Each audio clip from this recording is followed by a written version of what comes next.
Welcome to Achieve Wealth through value-add real estate investing. This is the show where the guru hype is banned and you get direct insights from commercial real estate operators. If you're a passive investor, this show can help you better understand investment opportunities. And if you're an active investor, the lessons from each episode can help you to become more effective in your own deals. Now, here's your host, investor and author, James Kandasamy. Hi, audience. Welcome to Achieve Wealth Podcast, a podcast where we focus on value-add commercial real estate investment. Today, we have a really awesome guest. His name is Lorin. Eddie founded Strategic Realty Holdings. He's also an offshoot from Strategic Realty Capital, which was also co-founded by him. And since 2008, SRC, as the acronym, has purchased over 15,000 units over 70 transactions valued over $1 billion. And they have built a very strong performing portfolio. Hey, Eddie, why not you introduce yourself and tell our audience about things that I forgot to mention or I missed out? Hello, audience. We have a very basic formula. We give people a clean, safe, affordable place to live, treat them with respect and dignity. They stay, they pay, they refer their friends. That's it. Very simple, but it's quite complicated, as you know. There's a lot that goes into sourcing deals, diligencing deals, financing them, closing them, executing a business plan, getting them stabilized, refinancing them. It's a whole big cycle that you do in your sleep if you've done enough of them, but it's not easy, and it's not for the faint of heart, as we know. Yeah. So what do you think about, people coming in new into the business and want to do this business? I mean, what advice you got to make sure you better have some really, really good capital behind you. Today, it's so hard, it's so competitive to get deals closed without the money raised. It's very difficult. It used to be you'd tie a deal up and any good deal would attract money, but it's not always the case anymore. That's the frustration. You got to really be careful. You could get caught leaving deposits because you don't get the money in time. So number one is you got to have a big pile of capital and capital that you can make money with. Otherwise, I wouldn't do it anymore. It's really a different market today. So that's completely different from my understanding. I thought now we are at the market peak. Capital is very easy to find if you find a good deal. Is that wrong? No, absolutely incorrect. What is happening is that a lot of this money that's supposedly on the sidelines raised money at 20 IRRs, and they need to make a net of 15 to 17. So they say there's a lot of capital there, but they can't invest it in deals unless they can make money, which you don't blame them. Mm-hmm. So unless you raise money now in the new normal, like we're doing a new fund and our pref is going to be 6%. And we're going to have a promote over 6. Now you can make some money. But if your pref is 10, forget it. So, these people out there, the equity that's sitting on the sidelines, they're still looking for returns that don't exist. So yes, there's a lot of money on the sidelines, but try to get them to go in unless there's blood on the streets, which there ain't no more blood left. So are you saying that the investors who used to get like 18, 20% IRR actually is missing the whole point? I mean, there's no more deals like that anymore, and you are going much lower returns. You have to. And finding that capital that's patient, appreciative capital at a lower cost is the hard part. Okay. So what do you advise for the people who are still waiting for that high investment return? Go find cheap capital. How are you? How are you finding cheap? I do it every day. I talk to probably 5-10 people a day. We have CBRE's, our brokerage firm, going out and talking to investors. We're just banging the doors every day. It's really hard, even for someone established like me. So do you syndicate your deals? I mean, from private investors, or do you use private equity? Depends. I use institutional equity, use private equity firms, and we also syndicate individual deals. It just depends. Every deal is its own DNA and every deal is its own character. And you have to decide per deal what you're going to do and what's your business plan. Because it'll affect how long you sell it or hold it, whether you're going to sell or refinance. The whole gamut needs to be taken into account. And it's all based on the cost of capital and the investor temperament. So why not you take an approach of not doing deals right now, since a lot of people expect a lot more, returns right now? Well, like everyone, I have an engine to keep going. Okay. And there's never good time to do a bad deal or a bad time to do a good deal. Doesn't mean there's not opportunities. It's just the returns are lower. Doesn't mean they're bad deals. They're just, with interest rates, the 10-year treasury is still at 2.5. Mm-hmm. Okay. What should you expect as an investor? You shouldn't expect more current return than 300 or 400 bips with upside. So that means 6-7%. But when people are looking for more, that means they're in the middle. So you need to go around the middlemen and go straight to the investors. And that's what is most important. And those investors have to be realistic. And that's the challenge.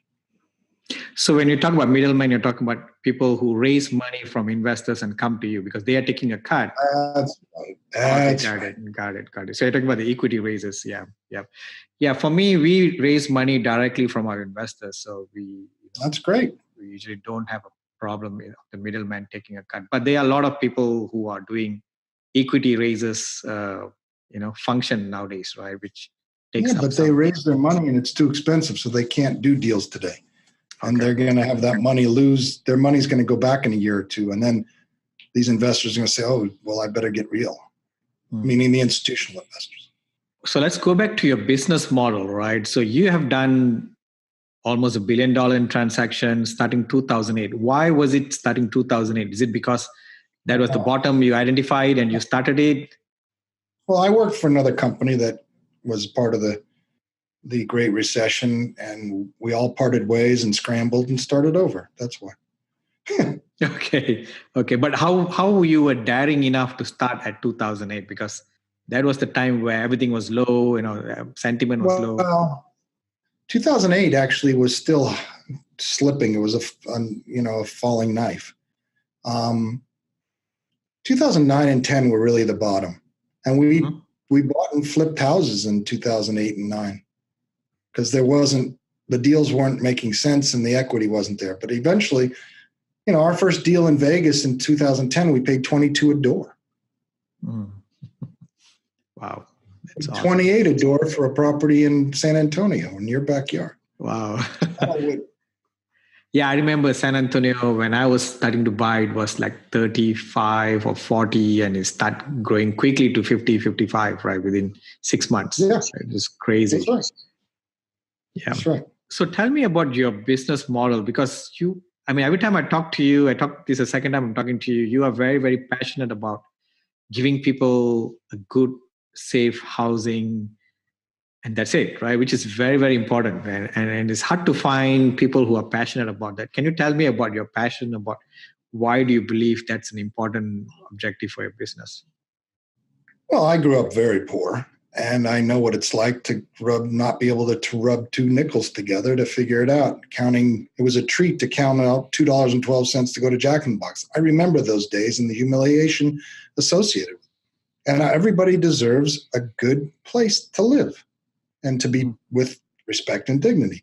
So I've always taken pride in trying to take blight and make light. I think there's value in creating thriving communities out of really dilapidated stuff. And to me, that's my challenge, and that's how I create value. Any schmuck can buy a building and ride the market up. The real talent is buying something and seeing the value and the vision and executing a plan and taking that property from blight to light. Got it. So how do you find deals, that kind of deals nowadays? A lot of deals has been rehabbed multiple times.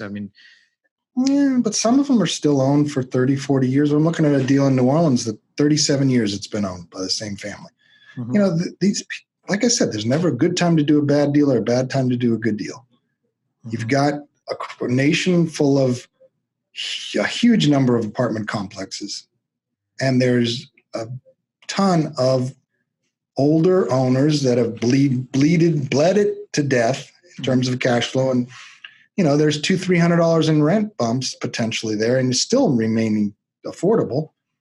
But getting that pop is only a result of them starving the property of capital. So when they're ready to sell, then you can go in and refresh. It's pretty simple. It's just you got to look at a lot more deals to find what that works. But again, you must not be looking for 20 IRRs anymore. It doesn't exist. So even in that kind of deals where people own it for like 40 years, I mean, the sellers and the brokers are going to bump up the price. I mean, because even though there's value add for the buyer, but I think the sellers still have that because the market is so good. Yeah, but that's all. But you're solving now to a 6.5 or 7 exit on your cap rate on cost versus we used to underwrite to an 8 or a 9. Because there's so much demand, there's a certain amount of just appreciation that's going to happen with the shortage of housing that's affordable in this country. And the workforce housing is B and C product is still going to be, you're talking 30-40% of replacement cost and growing because replacement cost is so challenging. So there's value, and this will eventually go up as well. So what's your strategy buying deals at this peak of a market? I mean, what about loan strategy, investor expectation? I think you talked a bit more about the investor, but what about the loan strategy, your rehab strategy, how long you're going to hold it? What's your strategy like, right? Because we believe we are at the peak of the market. I don't think we're at the peak of the market. I think we're at a plateau. I don't see us going back down. There's too much demand for housing, period. Not for the new stuff, but for our stuff. B and C product will continue to have a demand, especially good quality product that's affordable, because more and more people are coming off the couch. Remember that when they all doubled up and the kids were all living at home, all starting to start their lives, and it's going to continue. And a lot of the older people are selling their houses, and they all want to rent as well. They don't want the responsibility. They don't want to take care of anything. So you see, the demand is still tremendous, and I don't see any sign of a liquidity problem, which is what causes, 9/11 caused the recession in 2001. People got spooked after the dot-com bust. Seems like PE ratios are still reasonable in terms of the global markets, and of course, the Great Recession was about the housing's over-leveraged. Well, I don't see over-leverage. I still think there are condo buildings that still won't sell until 50% are sold. So you can't even get a loan on a condo development. So you don't have a glut of condos out there. And houses are all gobbled up by the Blackstones of the world, and they're on a rental scenario. And that's a different person who rents a house versus an apartment. I just don't see, I just think we're a plateau and we're not at a peak. As long as there's demand, this world is about supply and demand, period, no matter what it is, whether they're tulips or apartments. And as long as there's tremendous demand, especially at the low end, we'll be fine. So you got to find the niche. Find the niche, yeah. So let's go to the market. So you are in California, and you are buying nationwide, is that right? Yeah, we're buying in the Beltway. I love the Maryland area with Amazon coming. We own in Florida. I love Texas, Dallas mainly, Las Vegas, Colorado. And I'm finding stuff that's, distressed still. Now, it's not economic distress. It's just distressed. It's not keeping up with the market. And the capital of people bleed their properties. So there's always meat on the bone if you can find it. I've been doing this a long time.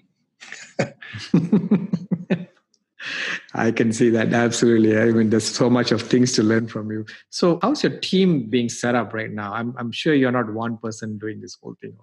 Can you describe how's your team being set up in terms of asset management, acquisition analysts, transaction and all that? Yeah, we have probably 4 in the acquisition team, 2 analysts and 2 guys going out. I have 2 construction managers to execute the business plan. We use outside contractors to do our work, but it still takes work to ride herd on them. And then, we have two asset managers and accounting, but they sound like 10 or 12, something like that. It's fluctuating. Some people work from home and they're busy and they're traveling, and so you don't always think of them, and they're not in the office, but they're out working. I don't care as long as you do your job. And how do you split your time managing them? Do you have someone who's assisting you managing the whole operation, or do you manage your whole operation yourself? Well, my head of asset management primarily deals with all the operations, and I only talk to him once a day and make decisions. Like, he just popped in and I said, I want a podcast, so I'll talk to him after. But I spend more of my time on acquisitions, analysis, and investors, dealing with investors and the lenders. Okay. Yeah, because right now I'm at 1,300 units, and I'm trying to see how do I grow to your level. And trying to figure out how does, people with 15,000 units manage their whole team. So I'm down to 7,000 now. So it's okay. That's still a huge amount, right? But you have an acquisition head, asset management head, which have acquisition, and then you have accountants and all that. Okay, got it. And construction is really important. Got it. Construction means, are you talking about remodeling and rehab and all that? Yeah. Rehab, getting the bids together, putting in the business plan, dealing with the draws from the lenders, all that stuff. That's a lot of work, especially draws from the lenders. And have you ever thought about other asset class other than multifamily, or you just focus on multifamily? I don't feel, especially now, as we talked about in the beginning, the credibility to raise money today for anything other than what you do, you get pigeonholed, and I'm fine with that. They don't want to take a flyer. Wait, I thought you do apartments. You want to do a retail deal? I didn't even try. It's hard enough to raise money staying in your lane. Switching lanes, I just think, is suicide. My personal opinion. Yeah, everybody will be doubting you, right? What does this guy know about something else? Especially after you build so much of skills and credibility in one asset class. Got it. Right. So let's talk about value add, because I'm sure you are an expert in value add, right? Because you've been doing a lot of units and all of value add. So what's the most important value add that you see? Whenever you take a project, what's the most, not most important, what's the most valuable value add?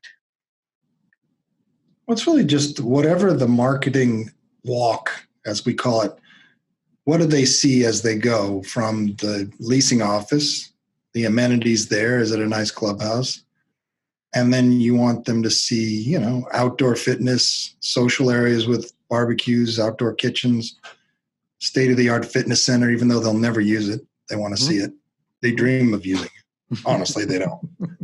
And then, just general dog parks, and then you go inside the units, and as long as they're clean and safe and feel like they're well done, that's it. And then plenty of units that don't even have that still. The old strappy pool furniture and ugly coping and shitty wrought iron that's, rusting. That kind of stuff is what turns people off. So how do you standardize this process in terms of implementation across your property? Well, I rely on my head of construction, who's basically knows what we do, and you have a certain bucket for, if you're buying a high rise, it's a different feel. Like, we bought a high rise in Vegas, and it's like Vegas. We have a really cool downstairs. We took an Italian restaurant of 3,000 square feet and transformed it into a club room and yoga studio, fitness center, all that. It's really high end. That's one thing. Or if it's more of a lower income area, but those average rents are $1,400. If your average rents are $800, you're going to be doing lower end stuff, but you still want to give them that fake Gucci bag, so to speak. Got it. So one thing I read in your website is, you like to internalize owner mentality operations management. And I think that's important, but I find it just so hard to implement that to our property management, even though we own our own property management company. And how do you do it in your operation? Well, I do not do property management because I'm all over the country and I don't want to make a decision on an asset based on the fact that I have employees there. Mm-hmm. So, I have different crews. I'm the client. I get a lot of respect as a result of that. And we have good relationships. And I just try to instill that mentality with all my people. And it just works. I don't know. There's art and science in business. Mm-hmm. That's the art. I can't describe it. The science, you can underwrite, you can do all these things, but how does the property smell when you walk in? Is it friendly? That's the art of it. Do people feel comfortable and appreciated? Again, that's the art of the business that you can't make it science. It's art, and you need both. Yeah, but how do you? The question, but I can't answer it. Yeah, because it's always hard whenever you have a third-party management managing your property. No, it isn't. It's not? Okay. Because you fire them if they don't do what you need them to do. Okay. And everybody they wouldn't be in the business if they didn't want to serve people. And you just got to inspire in them and give them the tools so they feel comfortable that you're giving everything they need to do their job, no matter if they work for you or not. And I feel like it's better than they don't work for me because I always have the threat, oh, Eddie's coming. It's like, they're not like, oh, I got Eddie by the cojones because he's got employee issues. You know what I mean? So that's interesting. And you also mentioned something about high-touch investor relation culture. So how do you do that with your investor base? It's just about communication and contact. And anybody calls me, I answer the phone and call them back within a day. That's it. It's a really simple formula. If they don't need you, they don't want you to bother them unless you got another deal. But if they got a problem, they got a K1 issue, if they call you, you better call them back and say, hey, we screwed up. We're doing this. Our accountant's behind. There's new tax laws. Whatever it is, communication is the only way. And not to dodge or duck someone like a wuss. You screw up, you face the facts and say, hey, I screwed up, but we're doing the best we can. I promise you. That's it. It's really basic. Do you delegate your investigation or you are direct to the investor? Oh, me. Okay. Absolutely not. Okay. I mean, the reporting I don't do, accounting does, but if someone has a problem, it's me. Okay. We're trying to do a deal, it's me. Yes, I think that's important too. So coming back to low-income house tax credit, I think you own like 15 of those, or you have owned it in the past. Yeah. How does the whole low-income house tax credit business work? That's a whole podcast. At high level, at very high level. The government gives incentives to banks and insurance companies to invest in affordable housing. Mm-hmm. That's how affordable housing gets built. Okay. In essence, it's free money, so it's free equity, but they're getting a tax loss as a result. So let's say it costs $100,000 a unit to build something for simple math. It's more now, but whatever. And you get a loan for bonds for $50,000. Mm-hmm. And there's tax credits that size up to about $35,000. And that leaves $15,000 left to build it. So that $15,000 usually comes up with, from the government, they give you subsidy loans and all kinds of low interest loans. It's a very complicated business. Mm-hmm. But that $35,000 of equity disappears after 10, 15 years. Okay. So now your basis in the property is only the $15 and $50 on the loan, which is amortizing. So now you're able to offer lower rents because you're not paying a return, you're paying a tax loss on that $35, if that makes sense. Mm-hmm. Okay. And we buy those properties. My affiliate partner, they supply the tax credits. My business with them, I've been joint venture, We buy those deals after they're done, after year 15, and reinvigorate them and bring them up to maximum allowable rents, because the rents do move up based on area median income. And again, it's very complicated. Yeah. But that's the basis of, and that's a business that's a unique niche and we're good at. Okay, got it. So it looks like 10 to 15 years, you have some kind of assistance from the government. And after that, you can bring it up to your market value. And that. No, you bring it up to max allowable rents as decided. Okay, that's max allowable. Okay. So, no, it extends beyond. The tax credits go away, but the rent restrictions go from 30 to 55 years. And you have to live within those means. Got it. And that's how they stay affordable. Got it. And you also have a REIT. Am I right? No. Okay. So because I say something on REIT, so is that what? No, I know. I tried to raise Reg A plus. I broke my pick, lost a ton of money, and you just got to move on. But I thought the world or the country was ready for the ability to invest as low as $1,000 into housing, but I didn't raise enough, and I had to raise enough for the SEC. So, okay, I scrapped it. Okay, much easier. Interesting. I didn't know Reg A. You have a minimum to raise, and you have to raise to that amount. Yeah, you're spending $800,000. You got to have some minimum to make it work. Otherwise, you'll never be sustainable. That's what happened. I lost money. Wow, I didn't want to go. Your first loss is your best loss. Yeah. Maybe in 5 years it'll change, but. Interesting.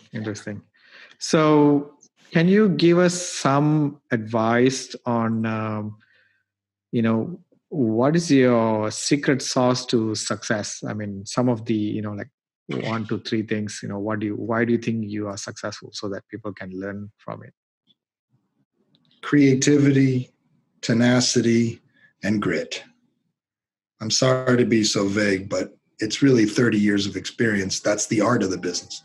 Anybody can learn the science. The art comes from your gut and breaking your pick and getting your teeth knocked in. There's no other way to describe it. It's a very tough business. It's a great business, but it's a very tough business. That's why people burn out. You're so many things to juggle and so much risk you take that investors have no idea what you go through. That's the funny thing. And they all want their returns and they want this when you take the risk, and it's a funny formula. But, it works. You got to do it. But there's no secret sauce other than grit. Have you ever thought about, I'm just going to give up all this and go passive? Invest in someone else? No, because I don't think they can do it like I can. That's why I have built up 30 years of experience. I'm getting better at what I do. Why would I jump ship now? Okay. Yeah, because sometimes, as you mentioned, it can be very tiring, right? I mean, sometimes we do a lot of hard work, and sometimes it just feels sad that some passive investors don't see how much of work we do in a value add. They have no idea, and it's a shame because they really think they know. And they have no idea, because it's our job to make it turnkey and easy for them. But that's a blessing and a curse. Because the blessing is they have a good investment and have to think about it. But if they only knew what goes into it, it would help us as advisors. And that's what there's nothing you can do about it. It's just the way the world works. Yeah, that's true. Right? The more you live, the more you know. The less you know, the more blissful you can be. Even especially in the mortgage side of it, right, on the multifamily lending. If you know a lot of details about how that whole industry works, you'll feel sad. I would say, oh my God, I should have done this. I should have done this. But it's all part of learning. You can't saw sawdust. You can only move forward and learn from what your mistakes are. But people that are looking for a silver bullet and perfection doesn't exist. It really doesn't. Got it. So do you have any proud moment in your life that you think will carry you can you can think about it when in the later part of your life and really be proud of it? Is there anything that you want to share? Well, I think I'm really good at staying with things. I had a deal in Maryland that the county exercised the right of first refusal. So I went through all this effort, due diligence, and then all of a sudden the county had the right to buy it out from under me. And I'm like, what?